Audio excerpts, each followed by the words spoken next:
Assalamualaikum warahmatullahi wabarakatuh. Pada kesempatan kali ini saya akan menyambung materi mengenai supir hukum dan surat kuasa bagian kedua yang pada video yang lalu kita sudah membahas mengenai pemahaman hukum dan kita masuk kepada kompetensi. Kompetensi ini dikaitkan dengan dari unsur instansi yang berwenang. Oke. Apa manfaat dari kita mengetahui kompetensi? Nah, bagi penggugat, manfaatnya adalah kita tidak melakukan kesalahan dalam mendaftarkan suatu gugatan. Kenapa? Karena asas utama dari gugatan atau utama dari pengajuan gugatan dalam hukum acara perdata itu dikenal dengan asas aktor subitor forum rei.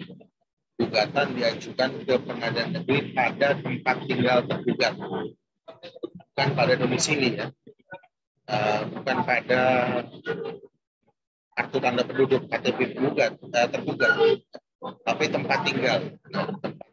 Sehingga bisa jadi sangat berbeda dengan isi KTP, karena memang di kita ada beberapa orang, bahkan mungkin banyak ya, yang misalnya KTP-nya beralamat di Kelapa Gading ya, tapi dia punya rumah dan tinggal di Pondok Indah. Itu banyak yang seperti itu. Sehingga kita tidak mengacu kepada alamat yang tertuang dalam KTP. Perlu diingat, KTP itu bukan merupakan produk dari pemerintah Indonesia. Sedangkan HIR dan RBG ini sebagai dasar dalam melacak kompetensi, ini produk kolonial Belanda yang zaman dulu tidak mengenal istilah KTP. Yang dikenal adalah tempat tinggalnya. Nah, sehingga asas ini mengacu kepada tempat tinggal. Jadi pada saat Anda menerima klien yang akan menggugat seseorang, maka Anda perlu menanyakan atau bertanya kepada klien itu di mana tempat tinggal calon tergugatnya. Karena nanti di dalam surat kuasa itu wajib dimuat domisili dari tempat tinggal dari tergugat untuk menentukan pengadilan negeri mana yang akan kita daftarkan gugatan tersebut. Nah, tapi kemudian di dalam pasal 118 HIR itu terdapat pengecualian dengan mengadopsi perkembangan di dalam praktek. Misalnya pengecualian yang pertama adalah aktor subitor forum rei dengan hak opsi. Artinya ada beberapa tergugat. Jadi tergugatnya nggak satu. Beberapa tergugat yang mungkin tempat tinggalnya saling berbeda. Misalnya tergugatnya ada dua atau tiga. Yang satu di Jakarta Timur, satu di Jakarta Utara, satu di Jakarta Selatan. Maka di sini pasal 19 memberikan pilihan bagi tergugat untuk memilih di pengadilan negeri mana berdasarkan alamat tergugat yang akan kita pilih untuk mengajukan gugatan. Ya, tentunya ini tidak sembarangan memilih, harus ada rasiologisnya, harus ada alasan hukumnya, paling tidak alasan dalam hal praktis ya. Mengapa memilih Jakarta Utara ketika tergugatnya ada tiga dan saling berbeda wilayah. Pilihan yang paling rasional adalah berkaitan mengenai pertama lokasi dari para saksi ya, dan dalam hal objek tanah itu menjadi sangat penting ya, untuk mendeteksi di mana letak kehidupan para saksi ini, sehingga itu berkaitan dengan biaya karena mendatangkan saksi itu ada biayanya. Pertama biaya pengiriman surat, kemudian Kemudian ada aktor speaker corporate tanpa hak opsi, tetapi berdasarkan tempat tinggal debitur prinsipal. Dalam hal ini kaitannya dengan persoalan utang piutang. Ya. Dalam hal para tergugat salah satunya merupakan debitur pokok, sedangkan selebihnya tidak sebagai penjamin, maka gugatan diajukan kepada pengadilan negeri tentang debitur pokok. Walaupun di dalamnya tergugat ada yang juga sebagai penjamin.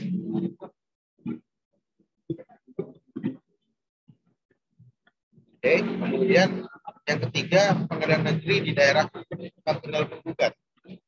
Ini hanya dengan satu alasan, jika tergugat tidak diketahui alamatnya, tidak diketahui di mana kediaman tergugat. Kemudian ada asas forum res sitai.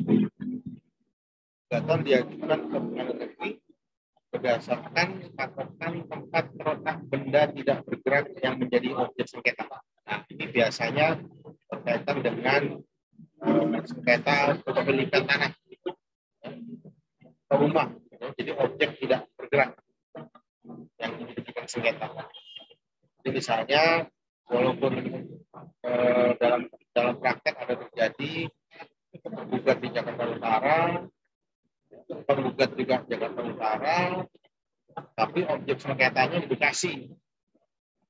Sebenarnya kalau kita mengacu kepada asas aktor speaker corporate sebagai asas utama, ketika tergugat diketahui domisilinya, diketahui tempat tinggalnya, harusnya tetap mengacu kepada tempat tinggal tergugat. Tapi ada pengecualian untuk benda tidak bergerak karena itu nanti berkaitan dengan pemeriksaan sempat tanah agar mengetahui batas-batasnya. Maka dan juga kalau berkaitan dengan tanah, saksi yang hidup, saksi yang mengetahui sejarah tanah adalah orang-orang yang tinggal di sekitar tanah tersebut. Maka asas forum res sitai ini menjadi penting untuk dipergunakan ketika terjadi adanya sengketa mengenai kepemilikan tanah. Kemudian ada kompetensi relatif ya berdasarkan pemilihan domisili. Jadi para pihak dalam perjanjian dapat menyepakati domisili pilihan, yaitu menyepakati untuk memilih pengadilan negeri tertentu yang berwenang menyelesaikan sengketa. Nah, ini biasanya dipergunakan di dalam sengketa arbitrase. Ya. Kemudian yang keenam adalah adanya negara atau pemerintah dapat digugat pada setiap PN. Tapi dengan catatan pemerintah Indonesia bertindak sebagai penggugat atau tergugat itu didasarkan kepada pengadilan negeri di mana departemen yang bersangkutan berada. Jadi acuannya adalah di mana lokasi departemennya. Yang terakhir adalah appropriate forum, ini doktrin internasional. Ini artinya memilih lokasi atau negara mana yang sepantasnya menjadi tempat diselenggarakannya peradilan tersebut. Nah, ini kompetensi ini harus disebutkan di dalam surat kuasa khusus ya, melalui pengadilan negeri mana. Nanti akan ada contohnya. Tapi harus ada, ini dasar pemikirannya ini. Ya. Jadi bukan karena semau-maunya lawyer, bukan karena semau-maunya klien, enggak. Tapi ada dasar pola pikirnya. Oke. Nah, berkaitan dengan surat kuasa, jenis dari surat kuasa, dalam hal perdataan, ini ada 3 jenis. Yaitu surat kuasa biasa, surat kuasa khusus, dan surat kuasa insidentil. Surat kuasa biasa itu sebenarnya semua surat kuasa itu pasti bersifat khusus. Ya. Kenapa bersifat khusus? Karena harus menyebutkan hal-hal apa saja yang dikuasakan. Jadi tidak ada kuasa itu misalnya begini. Ya, saya contohkan misalnya Rocky Marbun memberikan kuasa kepada Agus untuk mengambil uang di bank. Nah itu umum tuh, uangnya berapa nggak tahu jumlahnya, banknya bank mana nggak tahu di mana, nomor rekeningnya juga nggak disebutin, gitu ya. Nah itu masih umum. Jadi semua surat kuasa itu pada prinsipnya bersifat khusus, pada prinsipnya, ya, karena harus mendelegasikan hal-hal tertentu. Tidak bisa hal yang sifatnya umum. Nah, tapi di sini dalam konteks hukum acara ini dikenal 3 jenis surat kuasa yang penggunaannya saling berbeda.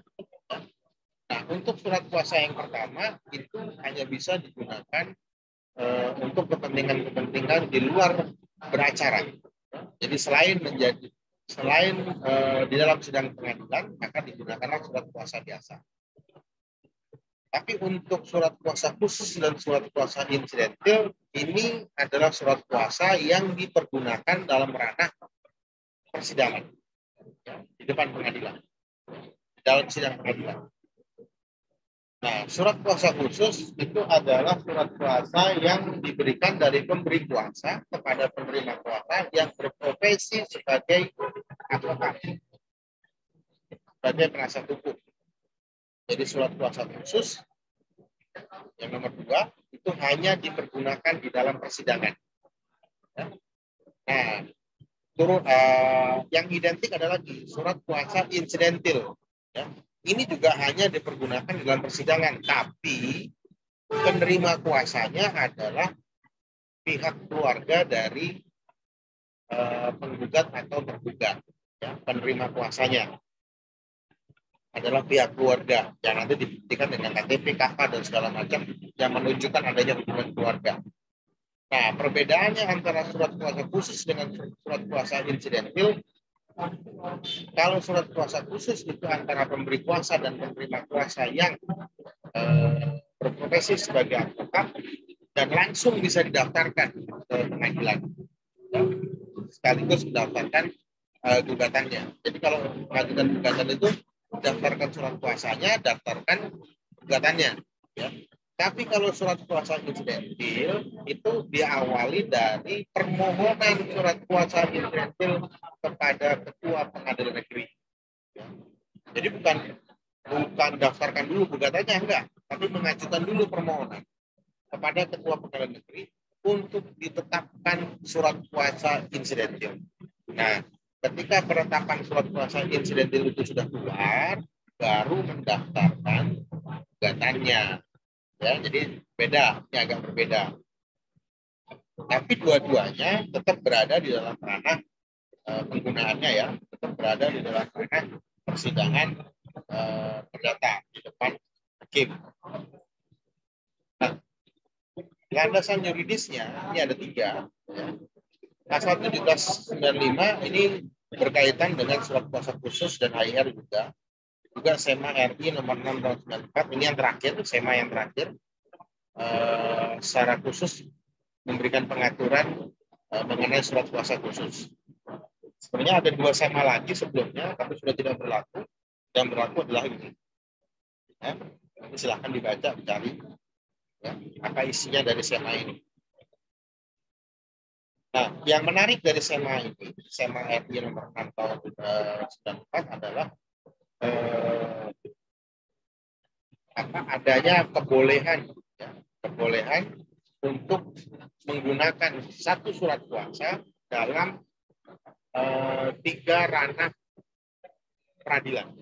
Tingkat pertama, tingkat banding, tingkat kasasi. Dan cukup dengan satu surat kuasa khusus. Sepanjang disebutkan dalam surat kuasa khusus tersebut. Ruang lingkup kerjanya advokat itu sampai di mana? Hanya di pengadilan tingkat pertama atau pengadilan negeri, hanya di peradilan tingkat banding atau pengadilan tinggi, atau sampai di peradilan tingkat kasasi atau Mahkamah Agung, ya, perlu disebutkan. Namun dalam kaitannya dengan permohonan peninjauan kembali, menurut SEMA ini surat kuasa yang pertama tidak boleh dipergunakan lagi, harus menggunakan surat kuasa khusus yang baru yang memang ditujukan untuk permohonan peninjauan kembali. Apa latar belakang pemikirannya?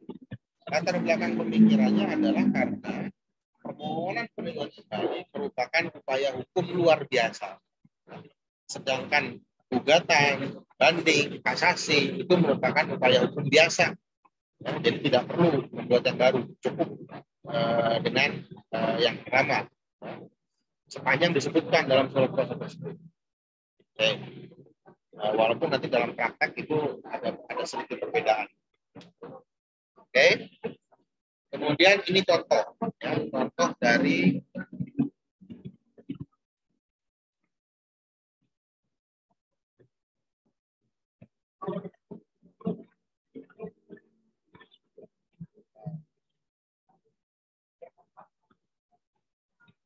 dari surat kuasa yang berbasis pada subjek hukum. Sebenarnya ini bukan cuma untuk menggugat, ya, untuk tergugat juga berlaku. Tapi kita gunakan kata penggugat aja. Hukum yang sifatnya yang berupa manusia. Ya. Nah, di sini kita melihat perlunya identitas subjek hukum itu. Ya.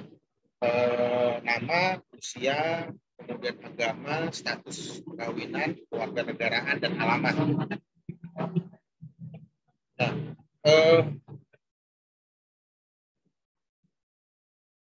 ini perbuatan hukum yang dilakukan oleh pemberi kuasa adalah kalimat yang di bawah ini, ya.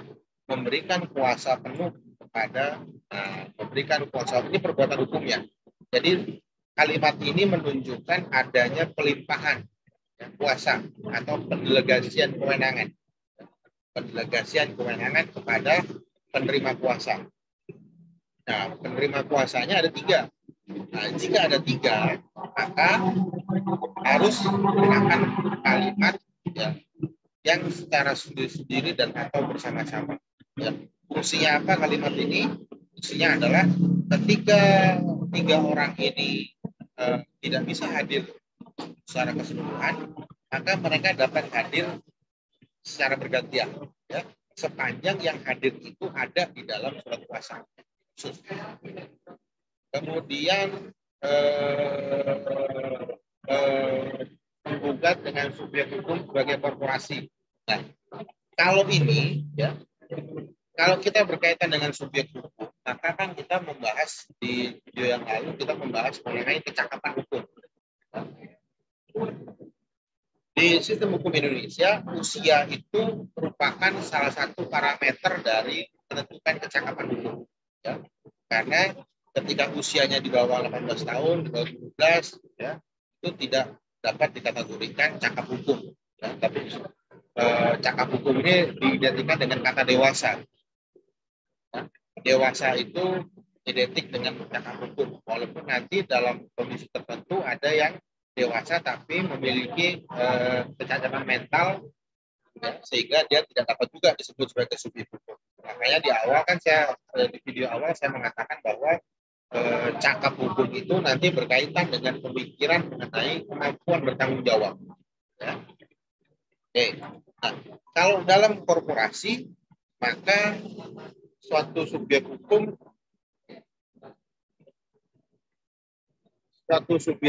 itu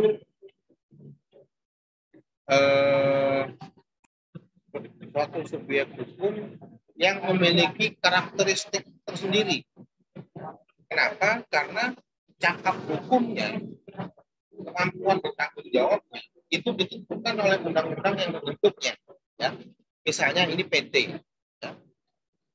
Apakah Patrus Lumumba ini memiliki legal standing untuk mewakili PT? Ya. Kalau dia PT, maka mengacu kepada Undang-Undang PT, Undang-Undang 40 tahun 2007, yang dapat mewakili suatu PT, suatu perseroan hanyalah direktur, hanyalah direksi, bahasa undang-undangnya direksi. Ya. Maka di sini dikatakan direktur, Patrus Lumumba sebagai direktur bertindak untuk dan atas nama PT.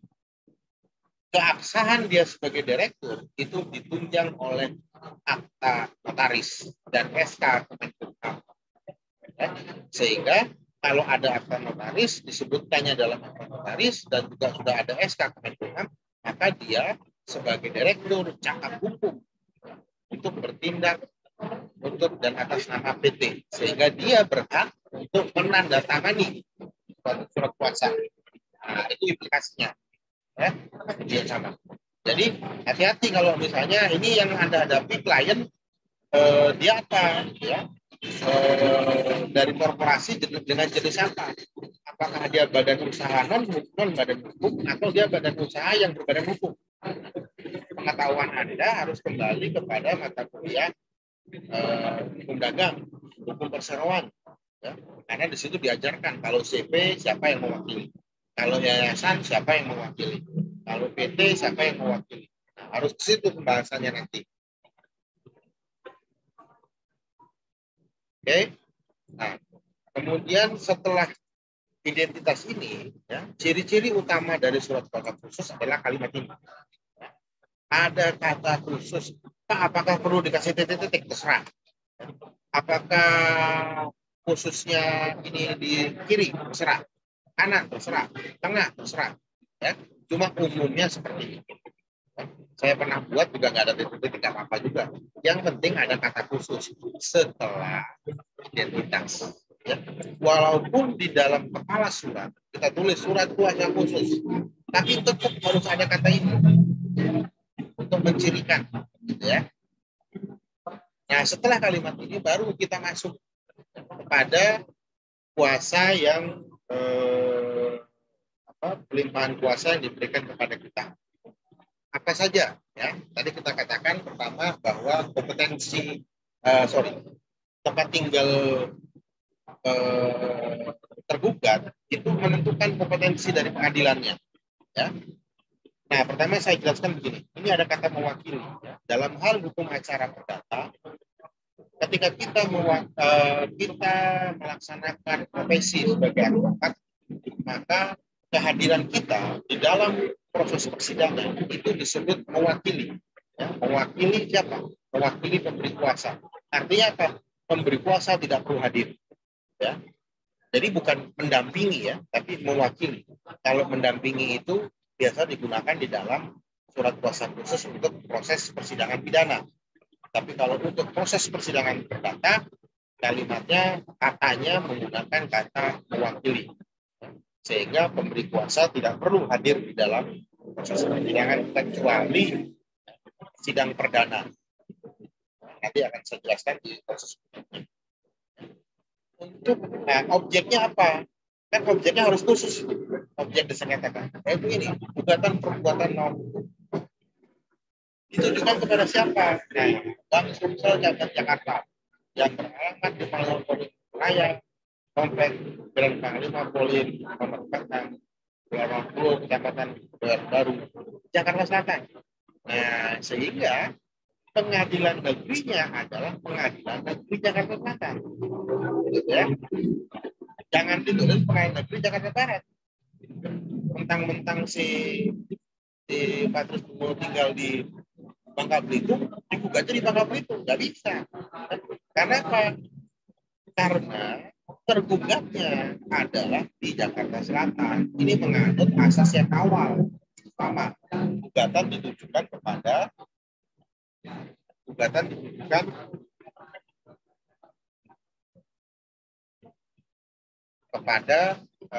tergugat berdasarkan tempat tinggal.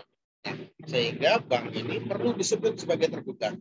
Kalau dia bank, disebutkan direkturnya. Nggak perlu.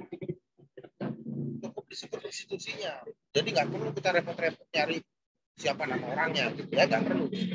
Kecuali kalau yang kita gugat adalah pribadi, baru disebut namanya. Ya. Nah, oke. Nah, kemudian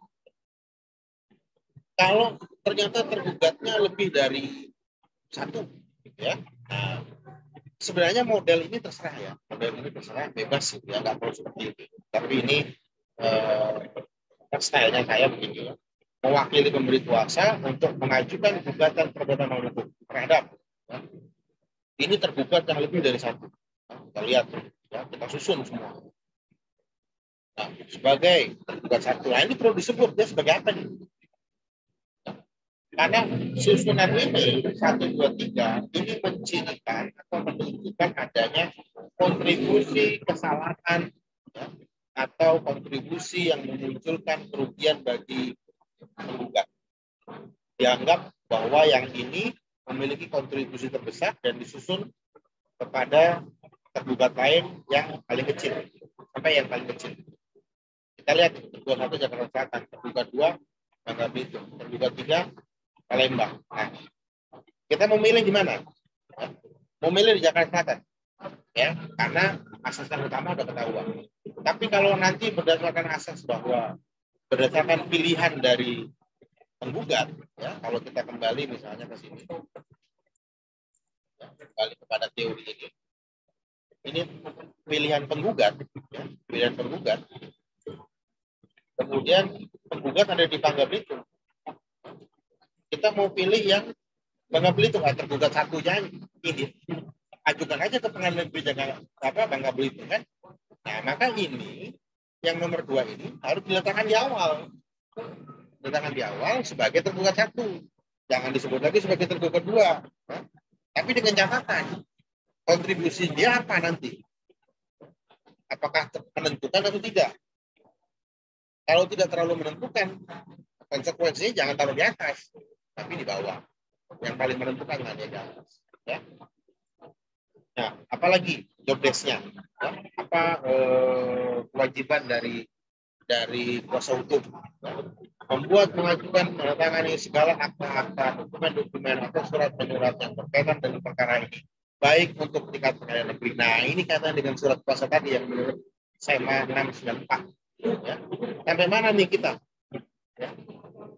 Bertindak sebagai kuasa hukum sampai mana? Hanya pengadilan negeri, pengadilan negeri atau Mahkamah Agung? Atau mau kita tulis semua? Boleh. Biasanya semakin banyak semakin banyak juga tuh bayarannya. Apa yang kita ajukan? Kalau kita penggugat, wah ini kita kadang-kadang kita tulis semua nih, replik, duplik, gugatan ya, tulis semua kegiatan di dalam. Ada yang memasukkan kegiatan pembuktian, memeriksa saksi, gitu kan. Kemudian ada juga misalnya kalau ini ada kesalahannya di sini, ya. Misalnya mediasi. Ya. Nah, ini kesalahan dalam saya membuat ini. Ya. Apa kesalahannya? Tidak ada mediasi di sini. Nanti kalian harus memasukkan kata mediasi. Karena apa? Karena hukum acara perdata itu gugatan sebelum diperiksa perkara pokok itu wajib mediasi.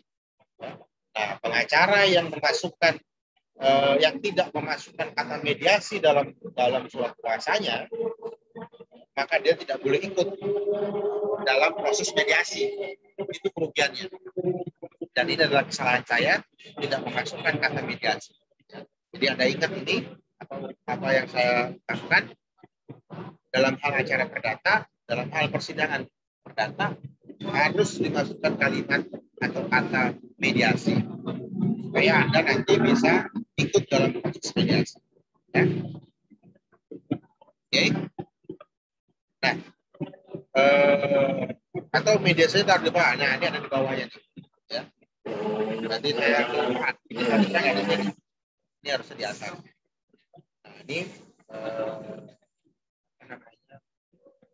bentuk tambahan. Ya. Ini nggak wajib sebenarnya, tapi perlu dibuat juga. Kemudian, nah penutupnya ini, ya penutupnya adalah kalimat penutup dari suatu surat kuasa khusus. Ada punya 2 pilihan. Ya. Pertama, kuasa ini memberikan hak untuk melimpahkan hak substitusi. Hak substitusi. Hak substitusi itu adalah satu hak dari kuasa hukum, ya, dari kuasa hukum ya, bukan dari pemberi kuasa. Suatu hak dari kuasa hukum untuk melimpahkan kewenangan beracara ya, kepada orang lain yang berprofesi advokat juga, tapi orang lain itu tidak masuk dalam surat kuasa. Ya, saya kasih contoh misalnya ini. Oke, nah ini. Tadi kan ada secara bersama-sama atau sendiri-sendiri. Ternyata Rocky sibuk, Novia sibuk, Herman sibuk, nggak ada yang bisa hadir.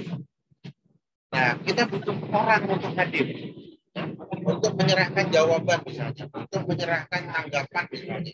Maka kita orang yang hadir itu selain yang 3 tadi, itu hanya bisa hadir ketika surat kuasa khusus kita itu ada kalimat ini, hak substitusi. Tapi orang yang hadir dengan menggunakan hak substitusi itu hanya diperbolehkan untuk hadir 1 kali atau 1 agenda atau 2 agenda boleh sepanjang disebutkan di dalam surat kuasa substitusinya. Dan ingat, surat kuasa substitusi itu juga didaftarkan juga, ya. Jadi nggak secara otomatis mengikuti surat kuasa khusus yang sudah didaftarkan. Surat kuasa substitusi juga harus didaftarkan lagi, ya. Nah, jadi misalnya saya melimpahkan kepada Agus, ya. Agus ini hanya punya hak hadir di hari Rabu tanggal sekian dengan agenda menyerahkan replik. Nah, minggu depan agenda menyerahkan duplik dia nggak bisa hadir karena dalam substitusi hanya diperbolehkan cukup 1 agenda, ya. Nah, atau penutup yang lain model yang kedua, ya, yaitu hak retensi dan hak substitusi. Nah, hak retensi ini adalah hak menahan dokumen. Ya. Ini merupakan hak dari kuasa hukum untuk menahan dokumen milik dari pemberi kuasa ketika pemberi kuasa belum menyelesaikan kewajibannya. Biasanya ini masalah fee-nya belum dibayar. Ya. Jadi dokumen-dokumen asli dari pemberi kuasa itu ditahan. Bayar dulu nih, baru saya kembali dokumennya. Nah, tapi saya pribadi, saya nggak pernah pakai ini. Atas saya pakai. Nah, yang terakhir adalah bagian akhir, bagian dari suatu kuasa adalah tanda tangan. Ya. Nah, tanda tangan ini yang sangat penting adalah Anda harus perhatikan. Ya, ini ada 2 tanggal. Ya. Jakarta tanggal 11 Maret 2018 dan tanggal yang ada di materi. Ya, perhatikan. Jakarta 11 Maret 2018 itu adalah tanggal surat. Itu tanggal surat, tanggal dibuatnya surat. Tapi kalau tanggal yang ada di materi, ini adalah tanggal penandatanganan. Ya. Jadi sebelum Anda tanda tangani, Anda kasih tanggal dulu. Harus sama ini atau beda? Terserah. Beda boleh. Boleh. Kan yang disebut ini adalah tanggal penandatanganan. Ya. Jadi tanggalnya berapa, bulannya berapa, tahunnya berapa, harus ditanggalin. Wajib, ini syarat formil, nggak ditanggalin tidak sah surat kuasa khususnya. Ini kata siapa? Katanya undang-undang. Nanti silakan cek di undang-undang biaya materi dan di peraturan pemerintah, di peraturan pelaksananya disebutkan. Kalau tidak ditanggalin tidak sah. Ya. Terus apalagi syarat formil yang lain? Tinta untuk tanggal ini dengan tinta untuk tanggal tangan itu sama, harus sama. Jadi nggak boleh tanggalnya warna merah, tintanya warna biru, boleh. Karena dikhawatirkan orang yang berbeda. Terus apalagi syarat formil yang lain? Syarat formil yang lain adalah tanda tangan itu harus setengah di materi, setengah di luar. Ya. Itu kata siapa? Katanya undang-undang.